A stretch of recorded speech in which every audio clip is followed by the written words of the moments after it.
Bayu dan teman-teman, perkenalkan kami dari kelompok 3 yang beranggotakan Adrian Ivandri, Dian Aulia, Najwa Aryani, dan Nandita Syafa, dan juga Nashwa Aurelia.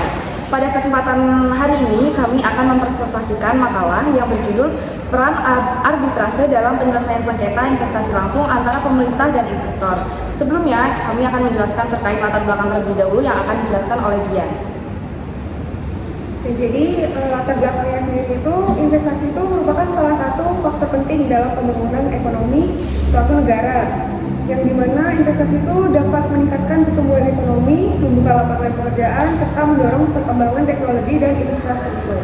Namun dalam praktiknya sendiri itu, hubungan antara investor dan pemerintah itu tidak selalu berjalan lancar, yang dimana adanya perbedaan kepentingan itu sering menimbulkan sengketa investasi, misalnya seperti kebijakan pemerintah, izin usaha, atau kontrak investasi. Jadi dalam penyelesaian sengketa itu sendiri ada 2 jalur utama.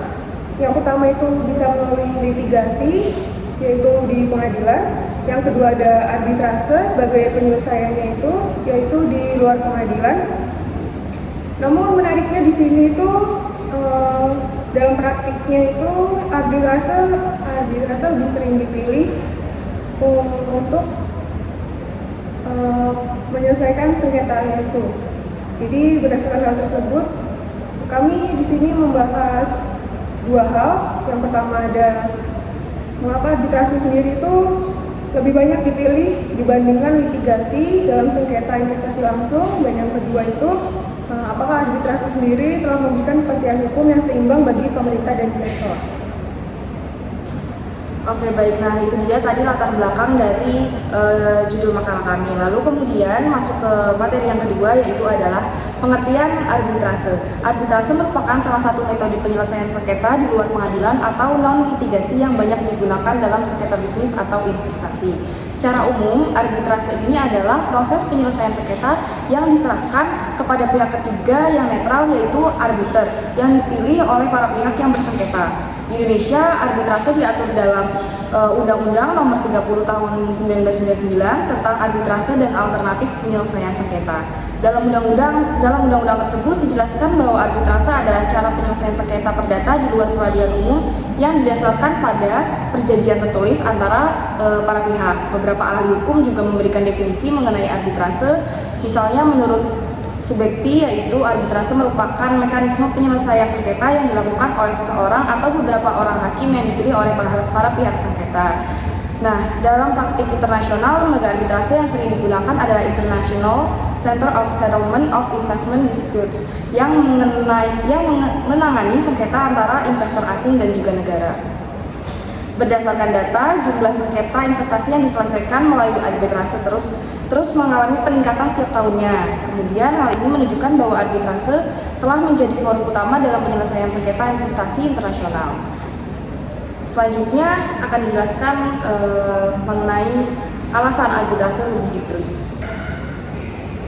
Selanjutnya yaitu terdapat beberapa alasan utama mengenai arbitrase lebih banyak dipilih dibandingkan litigasi dalam sengketa investasi. Yang pertama yaitu proses yang lebih cepat dan efisien. Dalam sistem peradilan biasa, penyelesaian perkara dapat melalui beberapa tingkat seperti pengadilan tingkat pertama, banding, kasasi, bahkan peninjauan kembali. Sebaliknya, dalam arbitrase, pelaksanaannya hanya sekali dan putusannya bersifat final dan mengikat, sehingga tidak ada proses banding atau kasasi. Selanjutnya yang kedua yaitu fleksibilitas prosedur. Dalam arbitrase, para pihak dapat menentukan sendiri berbagai hal seperti yang pertama, lokasi persidangan, kedua hukum yang akan diterapkan, dan yang ketiga, bahkan memilih arbiter yang memiliki keahlian khusus. Dan yang ketiga, yaitu kerahasiaan proses. Persidangan di pengadilan pada umumnya terbuka untuk umum, sedangkan arbitrase bersifat tertutup sehingga informasi penting seperti data perusahaan, strategi bisnis, atau rahasia dagang dapat tetap terlindungi. Nah, itu dia tadi teman-teman penjelasan mengenai pengertian arbitrase, terus latar belakang dan juga alasan mengapa arbitrase ini lebih banyak digunakan. Lanjut ke materi yang kedua akan dijelaskan oleh Nadira. Baik, selanjutnya kita akan masuk ke kepastian hukum dalam arbitrase. Nah, kalau dalam hukum investasi, kepastian hukum itu merupakan prinsip yang sangat penting karena investor pasti butuh jaminan bahwa investasi mereka dilindungi oleh hukum yang jelas dan stabil. Nah, arbitrase ini berperan dalam menciptakan kepastian hukum melalui beberapa prinsip yang begitu penting. Pertama adalah legal certainty, yaitu kepastian bahwa tindakan negara didasarkan pada aturan hukum yang jelas dan dapat diprediksi. Lalu yang kedua adalah fair and equitable treatment atau perlakuan yang adil dan wajar terhadap investor.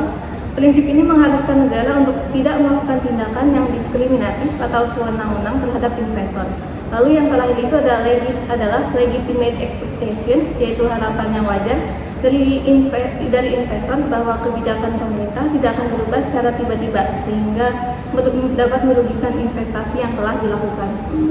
Dalam praktiknya, sengketa investasi sering diselesaikan melalui forum arbitrase internasional. Seperti yang pertama itu ada ICSID, lalu yang kedua ada UNCITRAL. Forum-forum tersebut memberikan mekanisme penyelesaian sengketa yang relatif netral sehingga dapat meningkatkan kepercayaan investor terhadap sistem hukum investasi internasional. Namun demikian, penggunaan arbitrase juga menimbulkan berbagai kritik, terutama terkait keseimbangan antara kepentingan investor dan kedaulatan negara. Untuk menjelaskan hal tersebut akan disampaikan contoh sengketa investasi oleh Adrian.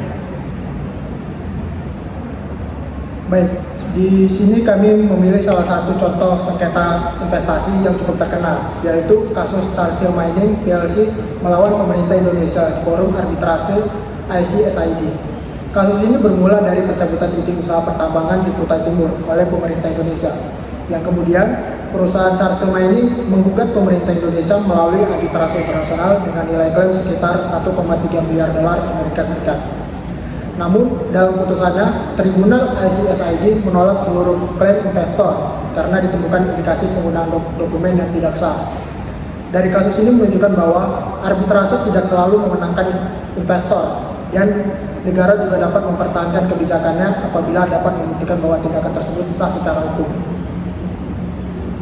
Nah, itu dia teman-teman hasil materi dari isi makalah kita. Lanjut, yang terakhir adalah kesimpulan. Jadi dapat disimpulkan bahwa arbitrase memang lebih banyak dipilih dibandingkan dengan litigasi karena prosesnya lebih cepat, fleksibel, bersifat rahasia, serta memberikan forum yang lebih netral bagi para pihak. Kemudian, arbitrase berperan dalam memberikan kepastian hukum bagi investor maupun pemerintah melalui berbagai prinsip perlindungan investasi. Sekian hasil dari presentasi kelompok kami, kurang lebihnya mohon maaf. Terima kasih. Wassalamualaikum warahmatullahi wabarakatuh.